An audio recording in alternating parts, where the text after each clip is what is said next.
Hello guys. So it's 4:15 AM at ngayon po ay sasaba kami sa biking na off-road dyan sa Lake Mapanwepe. Kasama ko yung mga kapatid ko tsaka si Kuya Ariel. So yun nga, ang masama lang hindi ako nakatulog kahit isang minuto. Kaya sobrang ako dito, kapos sa energy. At saka isa pa, ilang taon na akong walang practice sa bike, kaya delikado talaga. Pero syempre kasado na to, hindi na tayo pwede umurong. Yan, magko-commute lang po ako papunta sa bahay ng mga kapatid ko, tapos lararga na kami. Hello guys, so ito, gising na rin si Bro Guards, Nenod, tapos si Kueton, yan. 5 AM sharp sabi niya, pero kakatapos ng maligo. Ngayon dito po tayo, no? Nakarating ako mga ilang minuto bago mag 5 AM. Ito. May donation si Bro Guards, kamote, tsaka sinasabon yung itlog. Yan. So kung aabutan namin to, medyo may energy kami, pero kung hindi, talagang gapang na to. Idea ba yan? Hindi ko alam. Okay. Hello guys! Yan, dito na po kami. Kakatapos namin sa Ahonan ng Subic. Ayan, kakarating po namin dito. Ang oras ay 5 minutes before 7 o'clock. Talagang durog po kami pero wala namang nagtulak. 1 hour. Yan, 1 hour and 9 minutes na. Yan. So yun po, kinakaya naman kahit medyo kinalawang na. Ngayon po Caste, tapos San Marcelino. Bago uminit yung araw. Yo guys, stop over kami dito sa San Marcelino. Bumili muna kami mangga. Yan, pinya pala, sorry. 50 pesos isang balot, medyo mahal siya, no?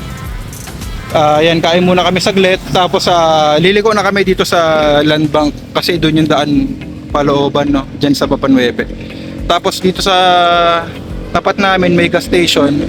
Susubukan magpahangin ni Nenod dahil yung bike niya medyo malambot yung gulong sa likod. Guys, stop over muna kami dito sa tindahan. Kakain lang kami, almusal, kanin. Yan, order namin mga kapritada, sisig, tapos Ano pa po ito? sinigang din yata. Ano pa yung order niyo? Sinigang? Ano yung usapan? Ah, Ito guys, so inihaw yung sisig nito. Okay guys, lakad mode. Napalatan yung harapan. Hindi namin alam kung bakit. Bago kumain, okay naman. Ngayon, pagtapos kumain, dapa na siya, tapos nakalabas sa exterior. Yan, lakad muna kami. Sabi nung mga taga rito, may malapit daw na vulcanizing. Dito diretso lang. Yan. Kilometers? So guys, No, ito na kami. Tignan nyo po yan. Grabe. Pagtapos ang Ahonan, mayroong napakalawak na lupain ng puro lahar. Sabi niya. Bakit nag-ready ka na ba? Ganda. Mukha lang siyang ganito. Alam mo, disyerto pero ang ganda. First time na namin nakakita ng ganito. What more pa kaya doon sa mismong lugar. Pangan po natin yan. Ito guys, ipakrush kami na yelo. Tapos bumili kami ice water dito sa isang tindahan. Yan. Ang layo pa daw ng trail, sabi. Grabe. Kaya yun, konting tiyaga pa. Yo guys, nandito na kami sa tulay. Oras 10:15. Grabe pa. Saan ba tayo pupunta? Yan, Diyan ba daan? durog na po kami. Nagadalawang isip na po kami kung makakauwi pa ba kami o hindi. Sobrang hirap tsaka hinagpis pinagdaanan namin. Kasi kung urong naman kami, sayang yung hirap. Pero grabe yung view dito guys. Yun puro lahar lang yan, pero may parang na siya, ilog. Ako para galit siya. Yan unti-unti na nagiging parang New Zealand. Ang linaw ng tubig, grabe. Hindi, okay lang yun. Yan, tapos puro kabundukan, open field. Dito ako. Ano? Up.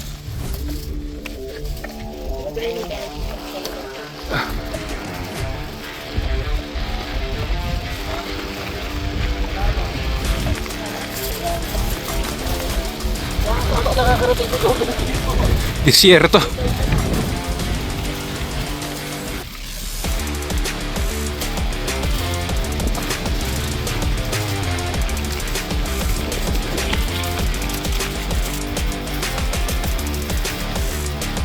Zombie apocalypse. Ito nakatakot na ako. Napaka-barren.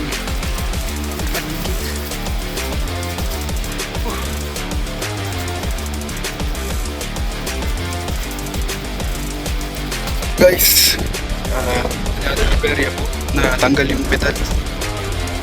Talagang pag ganitong bibigay talaga yung bike. Buti na lang po may troubleshoot na mga gamit. Kamali po kami ng daan at ako na naman nasala rin. Papunta pala itong solar. Layo na ng bisikleta namin, sayang. Doon po sa kabilang daan yung Mapanuepe. Ay, yun nga po. Oo. Pag may napalatan, wala na. Hindi na kami tutuloy. Guys, kumalas yung pedal. Hindi na namin maayos yung mga dala naming troubleshooting tools. Hindi basta-basta maremedyohan yung yung pedal, hindi may kabit. Kaya ito, pupunta po kami dito sa trabahador niya sa may trailer. Yan na. Magta-try kami kung mayroon silang tools. Ay, grabe. Sobrang adventure itong nangyari na to.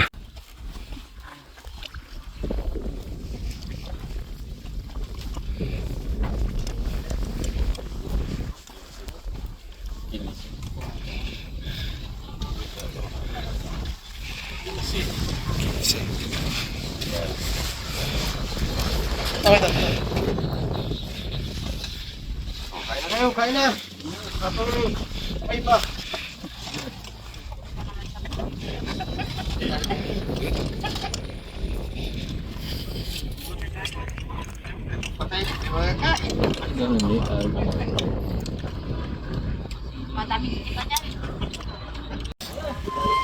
Galis na kami. Thank you. Yan guys. Kababalik namin.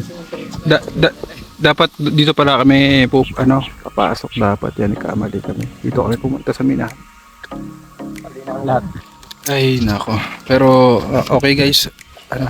Sawi, bigo ang ating lakad ngayon. Tayo nakaliko. Pwede. Kasi hindi, hindi naman natin kasi. Yun lang. Wala, balik na po kami guys. Pahinga lang ng konti. Hindi na rin talaga kaya. Bibigay ni bike, tapos hirap na rin yung taro. Yan. So ito guys, nakarating na kami sa bahay ni kuya ko. 3:20 p.m. Talagang hilahod po kami. Kami na pag-aasa na makakauwi pa. Pero awa ng Diyos, nandito pa rin po kami. Grabe, sobrang hirap. Walang practice, walang tulog, tapos diretso sa ganun. Kalbaryo talaga. Ngayon po, inom na kaming sobrang sobrang lamig na tubig. Pero sabi nila magpahinga daw muna pagkagaling sa initan bago uminom na malamig. Yan, so sa mga mag-abalak po pumunta ron, i-postpone nyo na lang po kung mag-resume. Maliban ako, sobrang lakas kayo talaga, no? Magdala ng mga kailangan tools. Yung pangtapal sa mga butas ng interior. Tapos kailangan lagi kayo may plan B. Paano kung di na kayo makakabalik, anong plan B? Yun. Yan po. Tsaka lagi magtatanong yan, sa daan. So, yun lang guys. Thank you for watching. Maraming salamat po. At ito ang bike session ng Kamantigi Brothers together with Daddy Ariel. Yeah. Thank you. Hirap na po. Bahan gawa ng drinks na bike. Nag-call ka daw muna. Stop muna ako.